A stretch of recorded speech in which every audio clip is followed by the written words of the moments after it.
गाईच्या दुधाचा दर 50 रुपये आणि म्हशीचा 80 रुपये मिळाला पाहिजे।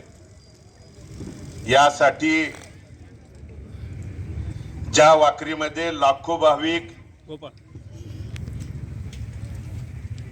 संतांच्या पालखीचं स्वागत करतात, मोठ्या आनंदानं वाजत गाजत विठुरायाच्या दर्शनाला त्या ठिकाणी जातात, तिथं आपल्या शेतकऱ्यांना आज रास्ता रोको त्या ठिकाणी आपल्या न्याय हक्काच्या मागणीसाठी करावं लागतंय। उपोषणकर्त्यांचा समाधानजी फाटे आणि त्यांच्या सोबतच्या तिघांचा आज 4था दिवस आहे। प्रकृती त्यांची दासळते, प्रशासन त्यांच्यावरती उपचारासाठी दबाव त्या ठिकाणी टाकतंय। पण आपल्या माध्यमातून पोलीस प्रशासन असेल, इतर सर्व प्रशासनाला देखील विनंती करणार आहे की ज्या सरकारकडे मायबाप सरकार म्हणून आपण शेतकरी वेळोवेळी मागतो, त्या सरकारचं अधिवेशन नागपूरमध्ये 2 दिवस झालं सुरू आहे आणि तुम्ही प्रशासनानं त्या सरकारकडे मग तुमच्या आरजेडी असतील त्या माध्यमातून, इथले तहसीलदार, प्रांत, कलेक्टर यांच्या माध्यमातून त्या उपोषणकर्त्यांच्या वरती उपचारासाठी दबावाच्या ऐवजी त्यांची मुळात मागणी काय आहे ही मागणी त्या शासनापर्यंत जर पोहोचवली आणि त्याला न्याय दिला तर बंधूंनो, उपोषण करावं, न्याय हक्काची लढाई लढावी हे प्रत्येकाला त्या ठिकाणी आपल्याला वाटत असतं। परंतु आपल्या ग्रामीण भागात मन आहे, छत्रपती शिवाजी महाराज जन्मले पाहिजेत पण शेजाऱ्याच्या घरात।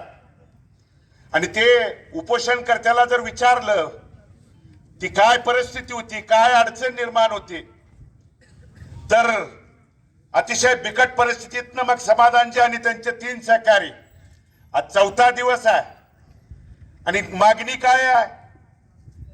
आज इथल्या अनेक संघटनेतले पदाधिकारी आहेत, प्रमुख आहेत, जिल्ह्याचे नेते आहेत, ह्यांनी आपल्या मनोगतात बोलताना सांगितलं की गेल्या वर्षीची परिस्थिती, या जिल्ह्यातले अनेक साखर कारखानदार आणि नेते मताच्या जोगव्यासाठी तुमची कुणाची मागणी देखील त्या ठिकाणी नसताना कुणी दंड थोपटून, कुणी हवेत त्या ठिकाणी हात वर करून दर जाहीर केले आणि एकानं दर जाहीर केला की दुसऱ्यानं त्याच्यापेक्षा 10 रुपये 15 रुपये दिला का, मताच्या जोगव्यासाठी।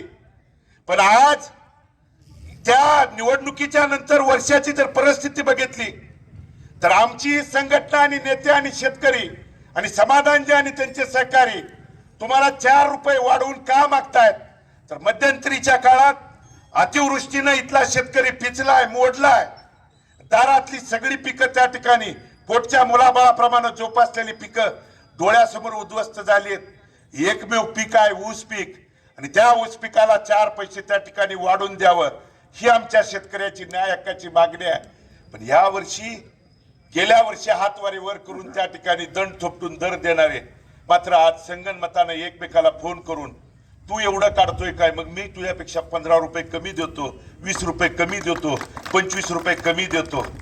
आणि मुळात संघटनेतल्या तमाम प्रमुखांना देखील आव्हान आणि विनंती करतो, प्रशासन असेल, काही नेत्यांनी तुम्हाला गृहीत धरलंय, प्रशासन देखील म्हणतंय अमुक अमक्याला अमुक अमक्याच्या माध्यमातून सांगितलं की त्याची तीव्रता कमी होती आहे। तीव्रता कमी जरी झाली तर शेतकऱ्याच्या हितासाठी लढणारा मग समाधानजी आणि ते 3 सहकारी नुसत्या ऊस दराला नाही आणि ते काय त्यांचं पहिलं आंदोलन नाही, 10-15 वर्षापासून इथल्या शेतकऱ्याला समस्त इथल्या नागरिकांना न्याय मिळाला पाहिजे म्हणून कधी भाटघरच्या पाण्यासाठी, कधी उजनीच्या पाण्यासाठी, कधी लाईटचा प्रश्न निर्माण झाला, कधी इथल्या ऊसाच्या बाबतीतला प्रश्न निर्माण झाला की न्याय हक्काच्यासाठी मग कुणाशी मिळायची तयारी त्या सहकार्यांच्यासाठी आहे। आणि आज मी या ठिकाणी रस्त्यावरती आलोय, उतरलोय यासाठी की चळवळीतला सहकारी टिकला, चळवळ टिकली तर शेतकरी त्या ठिकाणी टिकणार आहे आणि शेतकरी टिकणार आणि ती चळवळ टिकावी यासाठी बंधूंनो त्या ठिकाणी रस्त्यावरती उतरलोय।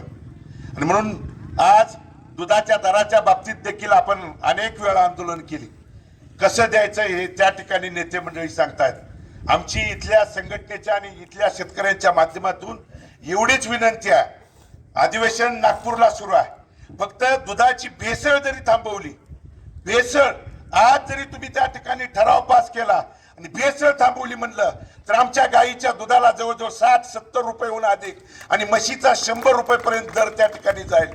पण तुम्हाला करायचं नाही. गेंड्याच्या कातडीप्रमाणे कधी बहिर, कधी आंधळ, कधी मुक्क त्या ठिकाणी सरकार फक्त इथं येऊन वेगवेगळ्या भूमिका जर त्या ठिकाणी सांगत असतील, मग पालकमंत्र्यांना इथल्या निवडणुकीमधले एक दिवसाआड यायचा इंटरेस्ट असेल तर आज 4था दिवस इथले उपोषणकर्ते आहेत, जीवाशी त्या ठिकाणी खेळून शेतकऱ्याच्या न्याय हक्कासाठी त्या ठिकाणी झगडतायत, भांडतायत. का तुम्ही त्या ठिकाणी प्रशासनातले अधिकारी असतील किंवा संबंधित सरकार म्हणून तुम्ही येऊन इथं विचार त्या ठिकाणी पूछ केली नाही? यांना बंधूंनो काही त्या ठिकाणी घेणं घेणं नाही. आणि म्हणून मला आपल्या माध्यमातून प्रशासनाला देखील आवाहन आणि विनंती करायची आहे. शेतकऱ्यांचं, तिथल्या उपोषणकर्त्यांचं पोलीस प्रशासन आणि प्रशासनाच्या विरोधात नाही, त्यांच्या न्याय हक्काचं लोकशाही पद्धतीनं त्या ठिकाणी मागतायत.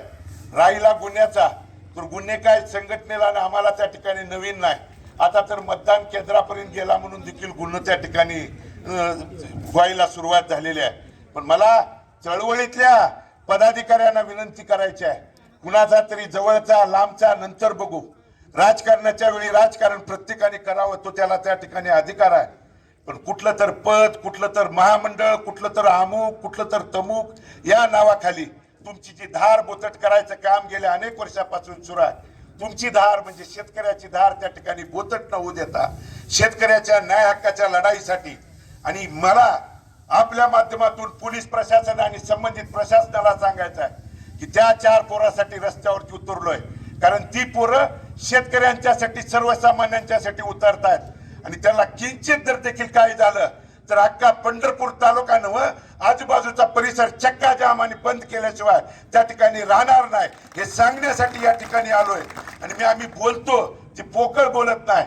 एकदा उतरलो की उतरलो. गुन्हे हे आमच्या त्या ठिकाणी रक्तात आहे आणि पिढ्यानपिढ्या त्या ठिकाणी चालत आलेल्या आहे.